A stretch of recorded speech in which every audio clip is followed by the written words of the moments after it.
সাথে যে দুইটা জিনিস নিয়ে আসলো। কি নিয়ে আসছো? আর বললো না, সে নিজে পছন্দ করে, সে তার হাংরি, সে আইসক্রিমও খাবে।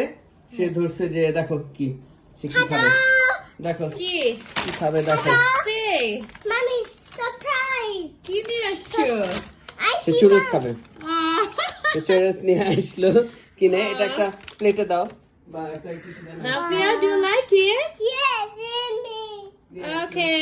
এটা দাও তাকে বের করে। হাই রে বাপ মেয়ে গিয়ে, আজকে আমি কাজে ছিলাম, আমার বাসা পুরা কি করে রাখছে। আমরা খেয়েছি, কি করে রাখছি মানে হ্যাঁ, আমরা খাওয়া দাওয়া করেছি। আবার এখন আমি কাজ থেকে এসে দেখি বাহির থেকে কি নিয়ে আসছে তারা। মানে আজমি, বাসাটাকে কি করে রাখছো তুমি আর নাভিয়া আমি মিলে? করি নাই, তোমার মেয়ে করছে। হ্যাঁ তোমার মেয়ে। হ্যাঁ, আমাকে ব্লেম করো না, তোমার মেয়ে এগুলো করে। দেখো এখন কিনে নিয়ে আসলো নিজে, এগুলো নিয়ে আসলো। আমি বললাম যে স্ট্রবেরি ফ্লেভারটা নিয়ে না, তার চকলেট ফ্লেভার লাগবে। ওকে। চুরুস কিন্তু অনেক মজা। হ্যাঁ, হ্যাঁ, বাহিরে গিয়ে এগুলাই করলা তোমরা না? নিয়ে আসলাম। তোমার মেয়ে Black is not healthy. This one healthy. That's chocolate বাবা। I just like chocolate.